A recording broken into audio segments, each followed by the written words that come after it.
Hello Internet and happy Pi Day. In this video, we are going to calculate the value of pi using Pharo Smalltalk. My ultimate goal here is really to show off what makes Smalltalk such a unique, powerful, and fun system for programming by calculating the value of pi because it's Pi Day, so why not? The target audience here is going to be somewhat experienced programmers. You're going to want to have a few years under your belt, probably. It's going to be a lot of object-oriented programming terminology because this is actually the language that kind of invented OOP, interestingly enough. So it would be helpful to have some kind of higher level OOP knowledge, but you can be completely new to Smalltalk, and this is hopefully going to serve as an introduction to sort of that audience. Um, so starting out with the language itself, it was created in the 1970s at Xerox PARC, Palo Alto Research Center. It was the same Xerox PARC that Steve Jobs visited and was inspired by slash stole the GUI and a couple other things he saw there. Um, there were many things created there, the GUI, Ethernet, and the Smalltalk programming system. So in Smalltalk, everything is an object, even classes. This is crazy powerful when you start looking deeper into it. You quickly get to a point where you look at your problem, you quickly get to a point where you look at your problems differently because Smalltalk sort of encourages you to build the language to match the problem versus rethinking the problem in a way that fits the code, which is typically how you do program. Objects send messages to other objects rather than running methods. It's a sort of a interesting yet minor distinction. You do use the term method kind of interchangeably with methods from within Smalltalk, but they're a little bit different, and we'll see why once we jump into the system. And most importantly, everything lives within a persistent virtual machine. So your your code, its current state of execution, everything is saved in this image. And so while you're working within it, you're editing basically the state of the memory and its execution live while it's running. So if you decide to the edit the definition of a method that draws text to the screen. That will end up being used by everything else on the system as soon as it calls those methods, assuming they're calling the same ones you're editing, without any restart, anything like that. It's kind of mind-bendy to think of when you're coming from a traditional, write, run, stop, rewrite, re-execute cycle that you do with most scripting languages, or add a compile loop in there for some others. Um, so conceptually, it can be a little hard to get, or at least it was for me. And kind of the goal of this video was to break down what I've been able to ascertain from it, because now I feel like have a pretty decent grasp. So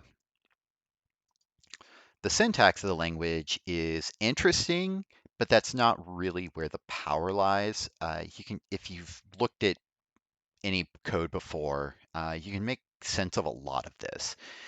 If you've programmed in Ruby or Objective-C specifically, it's going to look very, very similar because both of those languages were greatly influenced by Smalltalk and their object models are very similar. So the thing here with what you would call a named parameter, sometime we call those that's called a message. So at the end of this Boolean expression here, you're going to run a method, or more correctly, send the message if false and pass in a block. And depending on if this is true or false, this block may or may not get run. And a block, if you're a Rubyist, you know what a block is. Um, it's basically an anonymous function or a lambda for other folks. So I'm not going to get too much into this. It's kind of easy to see, transcript, show, that's basically, console.log if you were in JavaScript. So you take your transcript object, pass it the show message, and whatever that object is, it's going to try to show in the transcript or the console log. So enough of the language itself. Let's get on to the actual formula we're going to implement here. So this is the Leibniz formula for calculating pi. I picked it out of all the others because it seemed like the easiest one to implement.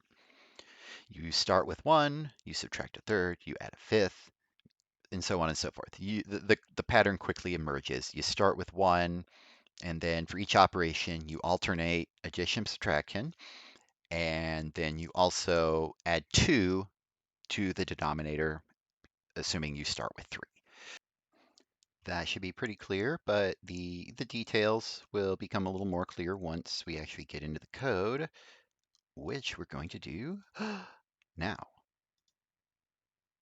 Oop, that's not right.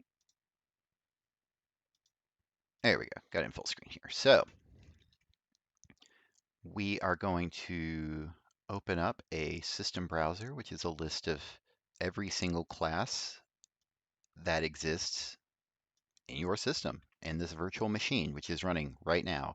Uh, the code that is rendering this graphical interface is part of your environment that you can work with. It's too much to get into all at once here, but hopefully this will be a little taste. It'll show you just how neat this is. So, as I mentioned before, everything is an object, including object, the class upon which everything is based. And we're going to send that a method or a message called subclass and pass in the name of our subclass, which is a symbol, which is just another data type. Think of it as a string looking object that kind of evaluates to itself. Lisp and Ruby have them. Not a lot of other languages do. So look it up if you're interested. For our purposes, it really doesn't matter. We're just trying to give it a name. So we're going to call this PyFinder. And now we want to declare our instance variables. So we know that we start with 1 and then either add or subtract a value from that. So we need our current sum. Ooh, I can't type. So our current sum. We also need to keep up with that denominator and whether we are adding or subtracting or not. I'm going to go ahead and implement that as a single Boolean called, well, we'll call it adding. Is adding would be the method that accesses it if we wanted to do it that way. I don't think we need any class variables, and for this package, we're just gonna call this ytvid, and we hit save, and here we go. We now have the class in our ytvid package, and we're good to go. So first thing we need to do is work on our initialize function. So we click on our instance side here, and this is going to be a list of instance methods or messages as we more correctly call them sometimes. I don't know when exactly, but so we're going to start off with initialize, which autocorrects there or autofills there. Cool. And we know what our classes are called because we've already looked at them. They're cursor denominator and adding. And our assignment operator is colon equals. We're going to start that at 1. Period ends a statement. Denominator is going to start out at 3 for that first operation. Remember, we're subtracting 1/3 from 1 as our first operation. And so adding will be set to false. This is just something it asks for to help keep up with teams working on the same code. We're not going to worry about it right now. What we are going to try to do is see if we can actually create an instance of this class and make sure everything's working like we want it to. For that, we're going to use the playground here. And it's basically a REPL in any other language. Kind of accomplishes the same thing. It lets you just sort of iterate through little bits of code. And in sort of a, well, a playground sort of way. So we're going to call the instance here pf. It has to be lowercase because it enforces that. Binder. And so one thing that the playground can do is in its inspector, it will show whatever the last, it will inspect whatever the last statement was. So let's just make that the class itself and expand it here to look at it. Self is a pi finder. Our current sum is 1. Our denominator is 3. And we are not adding. Self false, which is an instance of Boolean. Let's see, that's a small integer. It gets deeper and deeper. You can just inspect everything. It's your object inspector in Chrome on steroids. So we're going to leave that for now. Now what we have to do is the actual fun part, which is how do we step through every iteration of this. So I'm going to go to my instance side method tab here. You can also just click here to get there. And that's, again, my template for filling one out. We're just going to call this step. And so now we want to add or remove based on the value or which step we're on. So first of all, we need to figure out what that fraction is going to be. The one we start out with 1/3 and then becomes 1/5, 1/7, etc. We're going to use a built-in fraction class just to help with readability a little bit. So we're going to create a fraction and assign it here, fraction new, set numerator and denominator. So our numerator is always going to be 1, and our denominator will be denominator. Now we have to determine, are we adding or subtracting? So adding is a instance variable we have. If true, we're going to do if true, if false.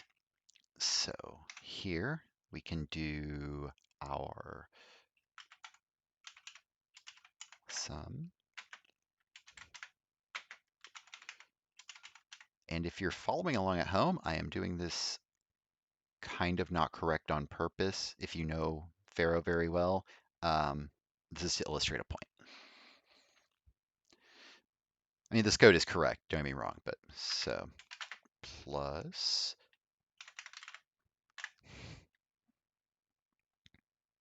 and we notice our frac here is in red. Why is that? Let's do inspect it. Oh, because I haven't finished this. We'll do that then. If false,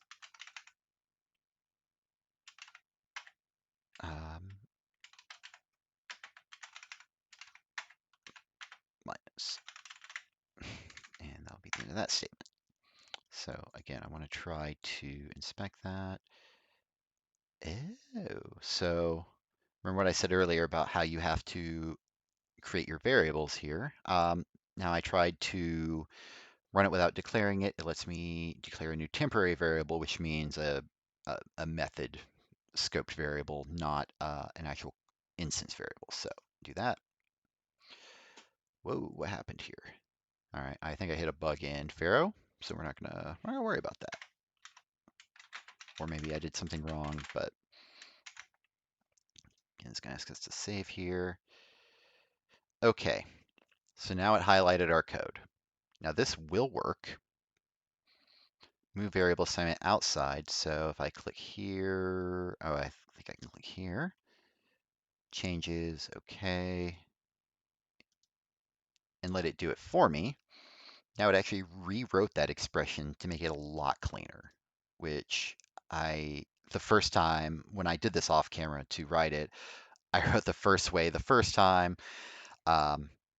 And now that's just the way I code. I code like super stream of consciousness and then refactor later.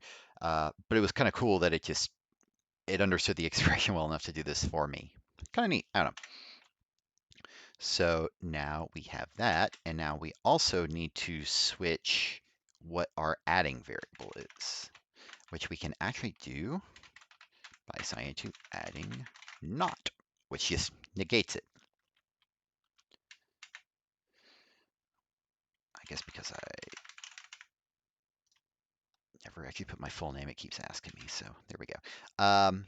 So now I think our step function does everything we need to do. So now we're gonna do this again. So now we see that we're at this, and this. Okay, so now we're gonna do pf step and run it again.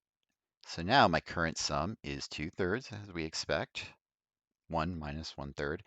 Ooh, forgot to do the update on the denominator. So let's close that out. Get back to our code here. And we're also going to be doing plus equal or equals denominator plus 2. Save that. And now it's stepped up to pi. So now, or stepped up to 5, sorry. So if I do this, we would expect it to be 7, which it is. So this is being represented as a fraction, just like I said, to keep things clean. We'll actually get a real value out of this on our next little bit. So we're going to add a method called pi, which is actually going to return the current approximation of pi. So we remembered that the value that we have is equal to pi over 4. So we're going to do pi. And so now we're actually returning a value, so we need to do our little caret here. And we're going to do the expression of sum times 4.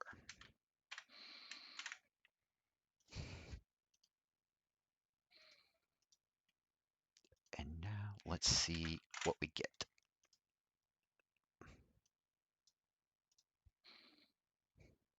We get 52 over 15. That's not what we want.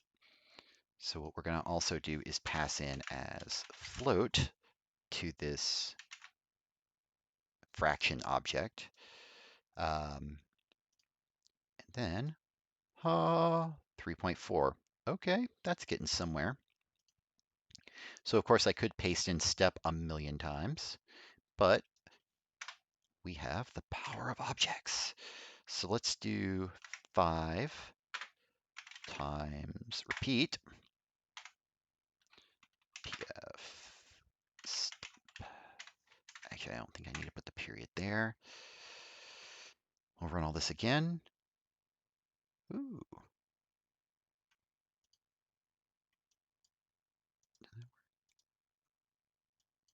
Let's do 10. 3.2. 20. Okay, now we're getting to 3.1. Let's go big. 200.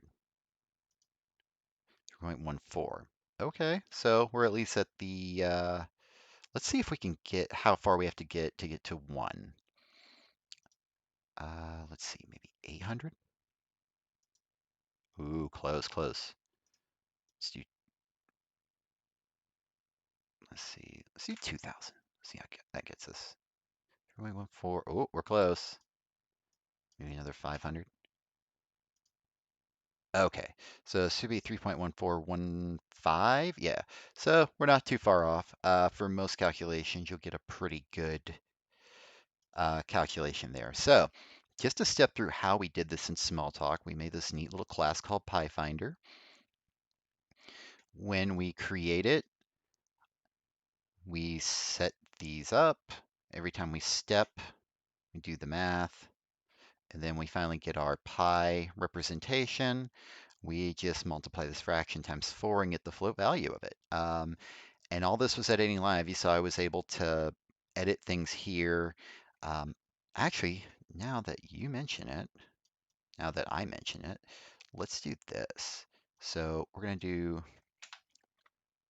Now that's still going to exist. I can prove that by evaluating that. So there it is. So I'm not creating a new instance of it. I made a mistake earlier, and I'll show you how I did this. Is I actually, for whatever reason, did that. So now I'm going to do PO. Well, we know we have to do 2,500 times, right?